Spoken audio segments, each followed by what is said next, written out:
প্রথম 3 দফায় সুষ্ঠু এবং শান্তিপূর্ণভাবে নির্বাচন হয়েছে 283 আসনে। সোমবার আরও 96 আসনে ভোট হয়েছে। চতুর্থ দফার নির্বাচনে নির্ধারিত হয়ে যেতে পারে ভোটের ভবিষ্যৎ। সোমবার মোট 10 রাজ্যের 96 আসনে নির্বাচন।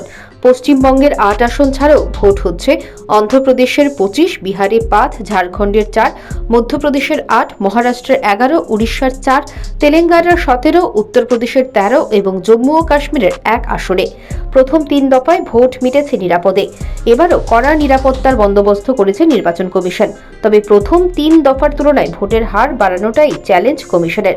চতুর্থ দফার নির্বাচনে তাৎপর্যপূর্ণ বিষয় হচ্ছে এই পর্বে যে রাজ্যে ভোট হচ্ছে তাতে কংগ্রেস, বিজেপি দুই শিবিরই নির্বাচন ভাগ্য অনেকাংশে নির্ধারিত হতে পারে। তেলেঙ্গানার সবকটি আসনে ভোট এই পর্বে। এই রাজ্যে বিধানসভার ভোটে জিতেছে কংগ্রেস। 17 আসনের মধ্যে অন্তত 10টি আসন জয়ের টার্গেট রয়েছে হাত শিবিরের। বিজেপিও এ রাজ্যে বাড়তি আসন পাওয়ার আশায় বুক বাঁধছে। তেলেঙ্গানায় আগেরবার 4 আসন পায় বিজেপি। ঝাড়খণ্ড, মধ্যপ্রদেশ, বিহার, উত্তরপ্রদেশও এই পর্বের অধিকাংশ আসন জিতেছিল বিজেপি। ইন্ডিয়া জোটকে ভালো ফল করতে হলে এই রাজ্যগুলোকে বিজেপির ভোট ব্যাংকে থাবা বসাতে হবে। এবার অন্ধ্রপ্রদেশ এবং উড়িষ্যার আসন বাড়ানোর আশায় গেরুয়া শিবির। লোকসভা ভোটের পাশাপাশি অন্ধ্রপ্রদেশের বিধানসভা নির্বাচনও হয়েছে সোমবার। সে রাজ্যে ওয়াইএসআর কংগ্রেস এবং টিডিপির মধ্যে লড়াইয়ে ওয়াইল্ড কার্ড এন্ট্রি হিসেবে লড়ছে কংগ্রেস। উড়িষ্যার যে লোকসভা ভোট হচ্ছে সেই এলাকার বিধানসভা ভোটও হয়েছে সোমবারই। সেখানে সম্মুখ সমরে বিজেডি এবং বিজেপি।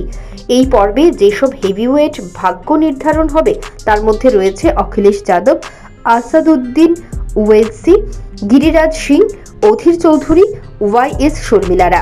সোমবার তেলেঙ্গানায় ভোট দিলেন ত্রিপুরার রাজ্যপাল ইন্দ্রসেনা রেড্ডি নাল্লু। তিনি নিজের গণতান্ত্রিক অধিকার প্রয়োগ করে বলেন, গণতন্ত্রের এই উৎসবে নিজেকে সামিল করতে পেরে খুশি। ప్రపంచంలో అతిపెద్ద ప్రజాస్వామ్య దేశం భారతదేశం. ఈరోజు భారతదేశంలో ఓట్ల పండగ నడుస్తున్నది. ప్రజాస్వామ్యాన్ని రక్షించుకోవాలంటే మనం ఓటు వేయాలి.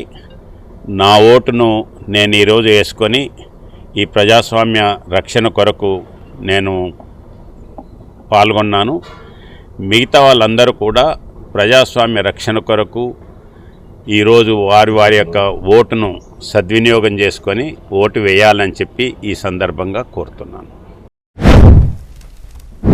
চতুর্থ দফার ভোটের মধ্য দিয়েই দেশের রাজনীতিবিদরা হিসেব নিকেশ করতে পারবেন কার দখলে যাবে দিল্লি, কে হচ্ছে দিল্লির শাসক, এনডিএ নাকি ইন্ডিয়া জোট। Bureau report, news prime Tripura.